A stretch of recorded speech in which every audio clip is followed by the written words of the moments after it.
जाने तो ना जाने के नहीं जाने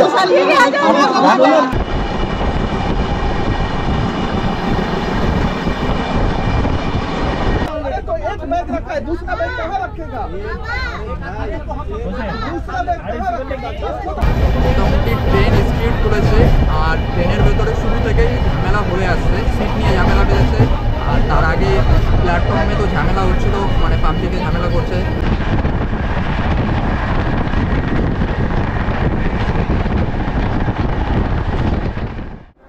ঘড়িতে এখন 6:50, আমি দাঁড়িয়ে আছি হাওড়া স্টেশনের 8 নম্বর প্ল্যাটফর্মে। আর আজকে কুম্ভ মেলার উদ্দেশ্যে রওনা দিলাম। আজকে আছি অমৃতসর মেলে। আর অমৃতসর মেল যেটা 7টা বেজে 15 মিনিটে চলে যায়, 15 মিনিটে চলে যায়। আর আমার সঙ্গে আজকে আছে আমরা দুজনই ঘুরি সঙ্গে। হ্যাঁ, আর আরেকটা জিনিস আমাদের দেখায়, জেনারেলের লাইনটা দেখুন জাস্ট, দেখুন এই যে জেনারেলের লাইন। আমাদের টিকিট কনফার্ম হয়েছিল না,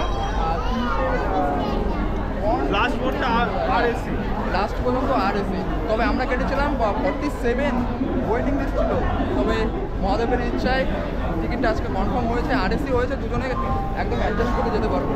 আর ওখানে চার্ট পেপারটা নিয়েছে চম্বল এক্সপ্রেসে, আর বলছে আমাদের টিকিটে নাম নেই কেন। সত্যি খুব টেনশনে পড়ে গেছিলাম যে আমাদের টিকিটে চার্ট পেপারে আমাদের নাম নেই কেন। তো চলুন, আজকে যাত্রা এখান থেকেই শুরু হলো। জানি না ভিড়টা এখান থেকেই শুরু, জানি না পরবর্তীতে কী হবে।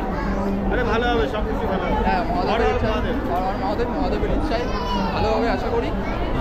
এটা প্রয়াগরাজ যাবে না, তাই দেখুন কুম্ভ মেলার যাত্রীদের ভিড় দেখুন। ব্যাস। আর একটা জিনিস বলে রাখি যে আমরা চাইলে প্রয়াগরাজ পর্যন্ত টিকিট কাটতে পারতাম, কিন্তু কাটিনি এই কারণেই আমাদের টিকিটটা কনফার্ম হতো না আশা করি। ওই জন্য বারাণসী পর্যন্ত কেটেছি, বারাণসীতে নেমে জেনারেলে চলে যাবো আশা করি। ভিড় ওখানে আশা করি পাবো, এখনও পাচ্ছি। ঘড়িতে 7:11 S5-এ আছি। আর আমাদের RAC হয়েছে, তো নিচেই আমাদের শুয়ে যেতে হবে দুজনার এইভাবে। কেমন লাগছে তাই বলো? ছেলে মেয়ে সামলে বসে আছে। আর আরেকটা জিনিস যেটা হচ্ছে যে মানে এটা বোঝা যাচ্ছে না যে জেনারেল কম্পার্টমেন্ট নাকি স্লিপার কম্পার্টমেন্ট, মানে একদম সমান হয়ে গেছে। দেখুন ভিড় দেখুন। আর আরেকটা খুবই ভালো হয়েছে আমাদের S5-এ পড়েছে, কারণ 4টে কম্পার্টমেন্ট পরে প্রায় জেনারেল। আর জেনারেল যদি কাছে থাকতো তাহলে অবস্থা খারাপ হয়ে যেত। জানি না পরবর্তীতে কী হবে, বিহার ঢোকার পরে কী হবে এটা বলতে পারছি না। ঘড়িতে 7:15, একদম রাইট টাইমে হাওড়া স্টেশনের 8 নম্বর প্ল্যাটফর্ম থেকে হাওড়া অমৃতসর মেল ডিপার্চার করলো। জয় শ্রীরাম, হর হর মহাদেব বলে চললাম মহাকুম্ভের পথে। আর এটা দেখুন চম্বল এক্সপ্রেসের জেনারেল, চম্বল এক্সপ্রেসের জেনারেল।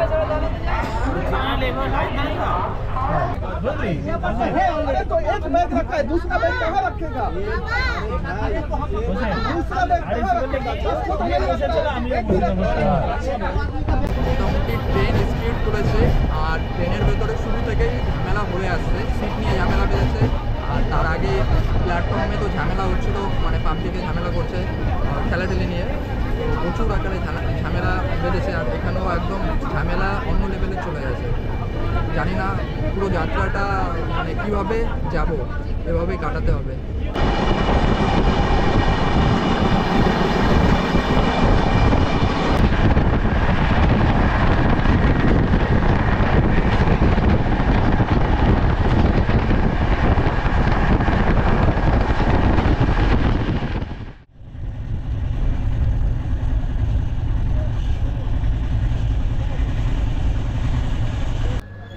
ঘড়িতে এখন 7:26, আমরা প্রায় পণ্ডিত দীনদয়াল উপাধ্যায় জাংশনে ঢুকবো ভাব।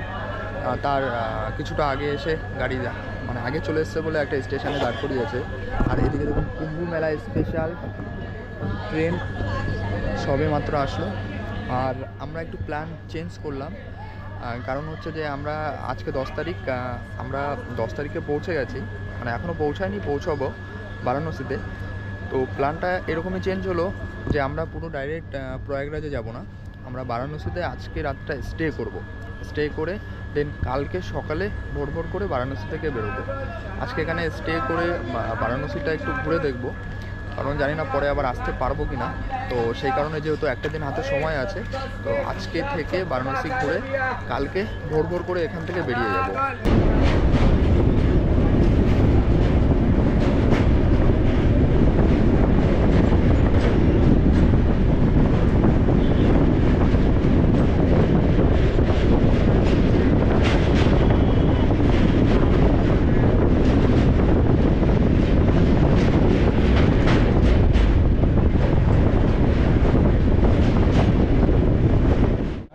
चली जाएगी।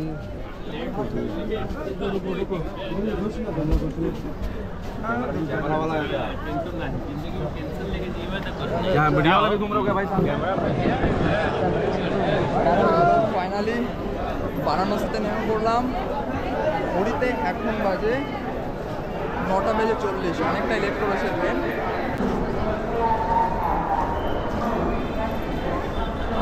প্রয়াগরাজের ভিড় বারাণসীতে বোঝা যাচ্ছে যে কেমন ভিড় হতে পারে, জাস্ট দেখুন।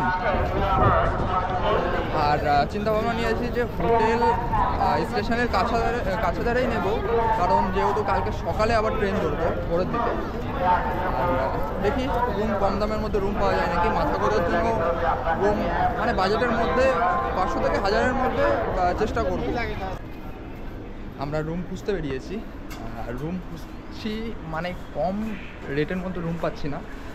রুমের প্রাইসটা এই মুহূর্তে হাই আছে, যেখানে বারাণসীতে মানে অন্য সিজনে রুমের প্রাইসটা তেমন একটা থাকে না, কিন্তু এই মুহূর্তে হাই।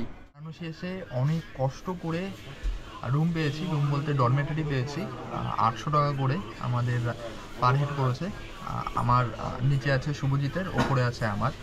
ডরমেটরির জায়গাটা একটু ছোট আছে জাস্ট, তবুও এই মুহূর্তে যা ভিড় বারাণসীতে অ্যাডজাস্ট করে নিলাম যেভাবে লোক, মানে এটাই পাচ্ছিলাম না তবুও পেলাম। তবে একটা ডরমেটরি দেখেছিলাম প্রথমে, সেখানে মোটামুটি অপরিষ্কার পরিচ্ছন্ন ছিল, কিন্তু 1000 টাকা করে চাইছিল, মানে দুজনের 1000 টাকা চাইছিল। কিন্তু এখানে 800 টাকা করে, তাও ঠিক আছে। এসি ডরমেটরি, পরিষ্কার পরিচ্ছন্ন, এদিকে পর্দা টানানো আছে, আর এদিকে একটু আগাছলো হয়ে আছে, কারণ ফ্রেশ হতে গেছে শুভজিৎ, আর আমি ফ্রেশ হয়ে চলে এসেছি।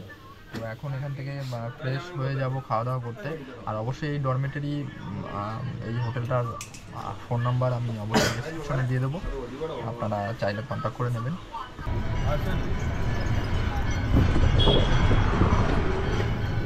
ঘড়িতে 2:30-3:45 বাজতে চললো, বেরিয়ে পড়েছি কাশী বিশ্বনাথ দর্শনের উদ্দেশ্যে।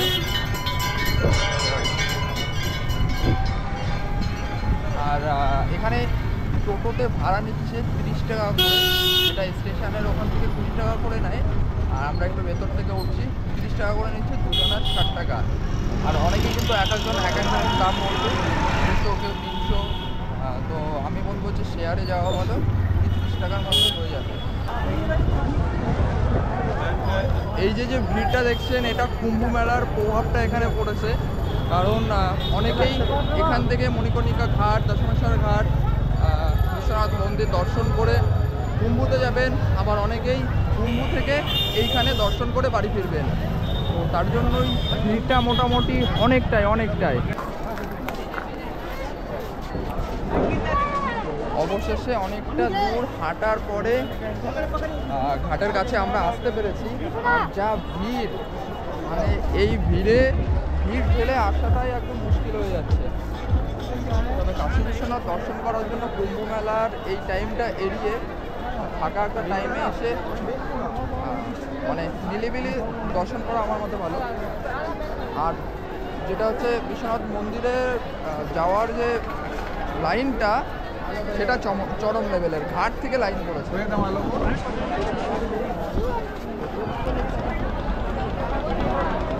টিকিট কাটতে হচ্ছে না তো?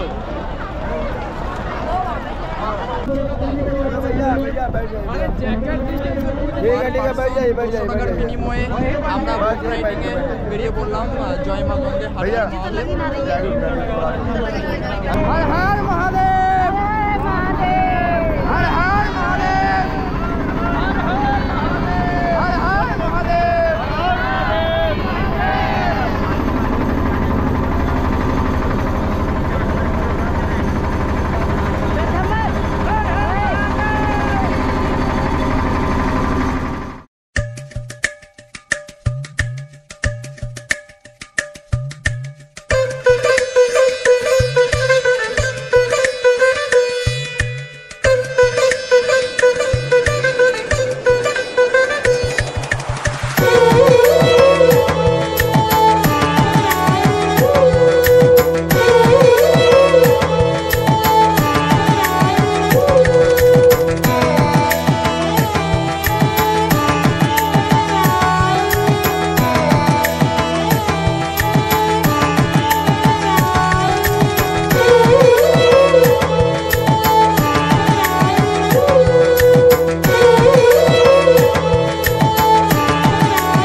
শেষ করে একদম ডাইরেক্ট চলে এসেছি কাশী বিশ্বনাথ মন্দির দর্শন করবো বলে। অনেকক্ষণ ধরে লাইন দাঁড়িয়ে আছি, তবে এই লাইনটা একটু মানে ভিড়টা কম আছে ওই লাইনটার তুলনায়। ওখানে তো প্রচণ্ড পরিমাণে ভিড়। আর এইদিকে দেখুন ভিড়টা জাস্ট মানে কি বলবো, অনেকটাই চলে এসেছি। আর শুভজিৎ প্রথমে ভাবছিল যে দর্শন না করেই চলে যাবে, এই যা ভিড় দেখতে। আমি ওকে মোটিভেট ব্যাক করছিলাম 13 তারিখে, তো ভেবেছিলাম 13 তারিখে দর্শন করব। আমি ওকে মোটিভেট করলাম যে না আজকে দর্শন করব, যা চাই হরার মহাদেব, যেটা চাই ভালোর জন্যই চাই। তবে আমরা 13 তারিখে দর্শন নাও দেখা গেলো, আমরা কোনো বাইচান্স কারণ করতে পারলাম না। তো যেটা যে উদ্দেশ্যে এসেছি সেটা না করে যদি চলে যাই তাহলে মানে যাত্রাটা অসফল হয়ে যাবে। ঘড়িতে এখন 8:49। মন্দির দর্শন করে মানে 5-6 ঘন্টা লাইন দাঁড়িয়ে মন্দির দর্শন করে তারপরে অবশেষে বাইরে বেরোতে পারলাম। আর বাইরে বেরিয়ে এসে দেখি যে আমার জুতা চুরি হয়ে গেছে। এখন কিছু করার নেই, যেটা গেছে সেটা গেছে, এবার নতুন একটা জুতা কিনতে হবে। আর এখান থেকে দেন সকালে সেই একবার খেয়েছি, তারপর আর খাওয়া দাওয়া হয়নি। সন্ধ্যাবাড়িতে দেখবো ভেবেছিলাম, সেটাও পসিবল হয়নি দেখা। তো এখান থেকে বেরিয়ে যাব, বেরিয়ে খাওয়া দাওয়া করবো, তারপরে আর তার আগে জুতা নিতে হবে। জুতা কিনতে হবে একটা এখান থেকে, নাহলে পরে তো খালি পায়ে চলতে পারবো না। তো জানি না কতটা কি দেখাতে পেরেছি, একদম শরীর পুরো ক্লান্ত, প্রচণ্ড খিদে পেয়েছে। তো আজকের মতন এই পর্যন্তই, আবারও দেখা হচ্ছে প্রয়াগরাজের নতুন সিরিজে, নতুন কোনোভাবে নতুন ঠিকানায়। ততক্ষণ ভালো থাকবেন, টাটা, হর হর মহাদেব।